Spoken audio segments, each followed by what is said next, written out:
if we have reached a consensus that security agencies have failed, let us allow people to carry guns.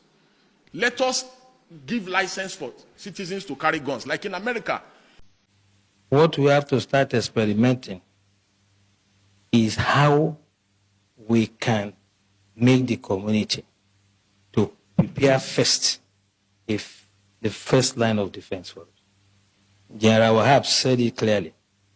So let's stop beating around the bush as if we don't know why they are killing people in Benue, in Plateau, in Kwara, in Gombe. You do not expect the Nigerian Army, police, DSS, to protect every Nigerian or every community. It is not going to work. In the US, if you visit someone in the house, you will be shocked that when the guy hears a police siren, he will just pull his drawer, bring out his gun and keep it. About 350 policemen that we have in the country. Almost 200,000 are following big men, Yahoo girls, Yahoo boys, you know, and all kinds of people they call VIP all over the country. That's the reason why we have insecurity. Yes, vagabonds who have access to cash. Anybody that has access to cash can hire police. Go to a nightclub in Lagos or in Abuja, you see young boys with 6, 7, 8 mopole going up and down. All the celebrities in Nigeria have mopole attached to them. All the governors have mopole attached to them. The deputy governor, their wives, their girlfriend, their concubines, all have mopole attached to them. Side chicks, all have mopole. So this is the reason why we're having insecurity in the country. So let's stop beating around the bush as if we don't know why they are killing people in Benue, in Plateau, in Kwara, in Gombe. Because there was an incident in Gombe as well. It's because there has been a collapse of policing in the country. The police are now busy looking for money. The other 150,000 that should be policing internal security, they are collecting bribe on the road. So nobody is really policing in the country. Nobody is policing. That's why we have insecurity in the country. The police have abandoned their constitutional responsibility of policing, and all they're interested in is revenue generation to maintain the divisional police heads. Because the money meant for the divisional police heads are stolen by some people. So the DPO now has to find a way to fuel the car for patrol. So they need to find a way to fund the police stations.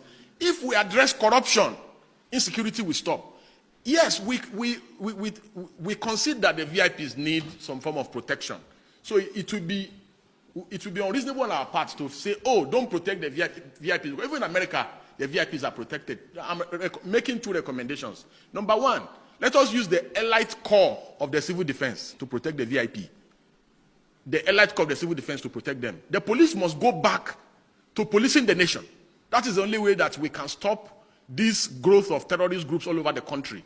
Number 2, if we have reached a consensus that security agencies have failed, let us allow people to carry guns.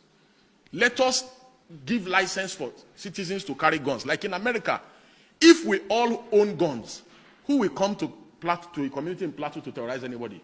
Who will come to a community in Benue to terrorize anybody, or in Plateau, or in Kwara? So the basics, if the police and the government are not ready to remove police officers from the VIPs and allow police officers to go and police the nation, then we should reach a consensus that, oh, we have failed as a nation.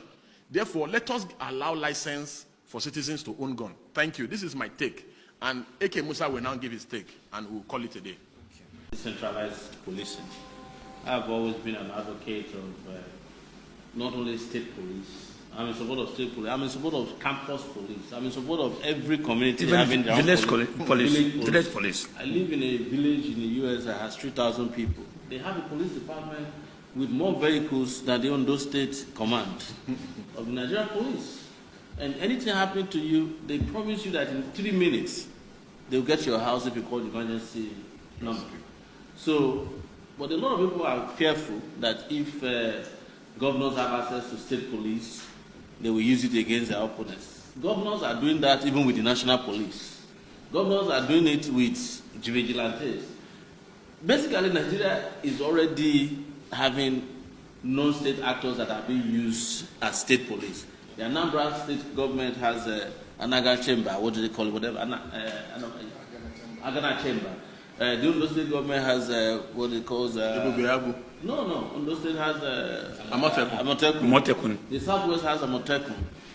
But where the question lies is not just having state police, it's equipping them and paying them and training them properly. And that's where the federal government comes in, to be the regulator of all this policing across the country. Such that if, for instance, a police unit and a state goes rogue, the federal police can come in and take it over, investigate and purge that. But we need policing at every level, at every level of any community, because people police themselves better when they know who their policemen are.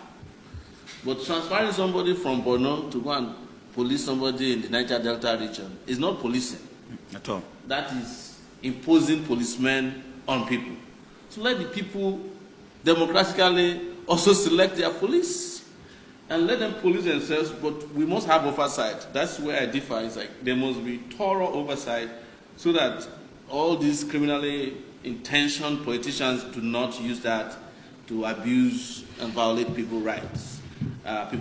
So that's all I would say. You have to start thinking about how can you create first line of defense. The military, police, and other security agencies are to deal with the bigger ones, the organized ones. But it is impossible for us to deploy it to every community in the country.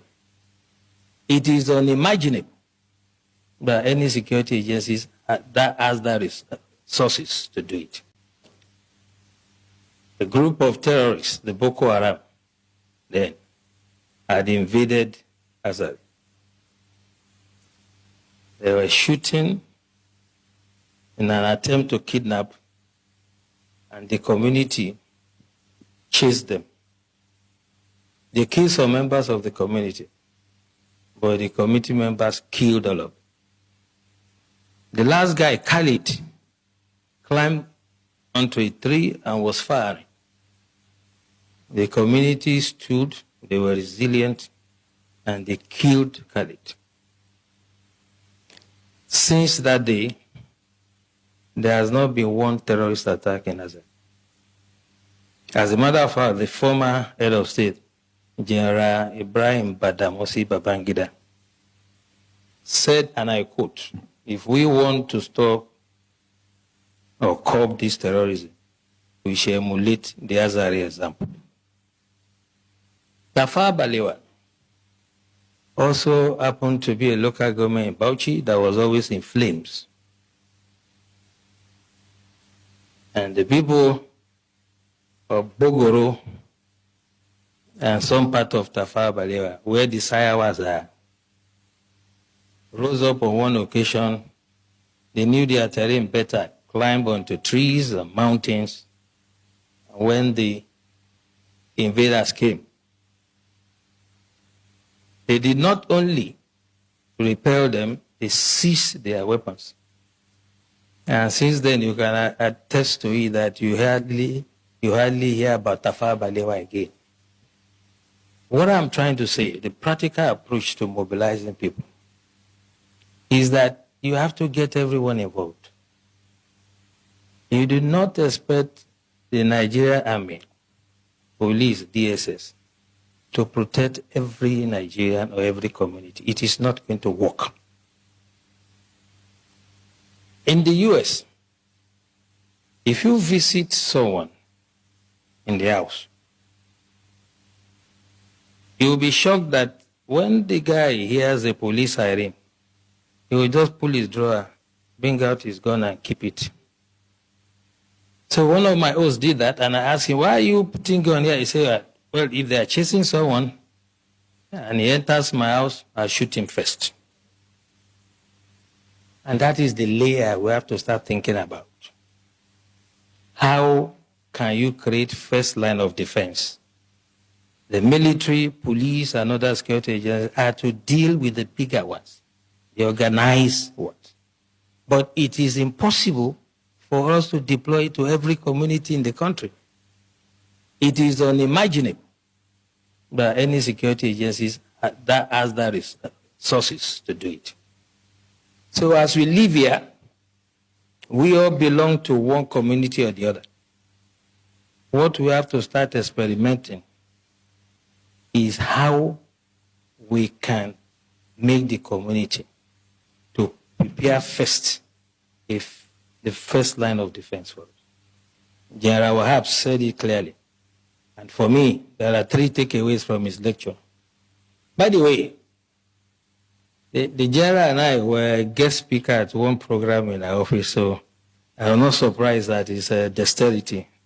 He has developed some sort of expertise in what he does. But 3 things for me. He asked us a question.